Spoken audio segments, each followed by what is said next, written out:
اس دفعہ نکلنا نہیں ہے، اس دفعہ گھروں میں ہی بیٹھنا. جو ظلم جبر و تشدد پنجاب میں ہے اسپیشلی، باقی پورے پاکستان میں ہی چلتا آ رہا ہے اور ابھی بھی ہو رہا ہے. تو اس دفعہ 8 فروری کو اس مینڈیٹ کی خاطر جو ہماری عوام نے ہمیں دیا ہے اس کی خاطر گھروں میں بیٹھنا ہے. دکانیں بند رکھنی ہیں، اپنے اڈے بند رکھنے ہیں، ٹرانسپورٹ کے اڈے بند رکھنے ہیں،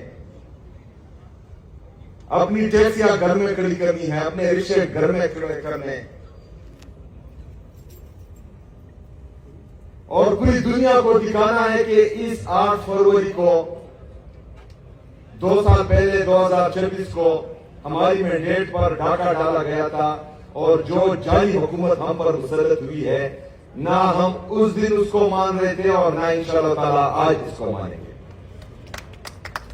میرے پاکستانیوں،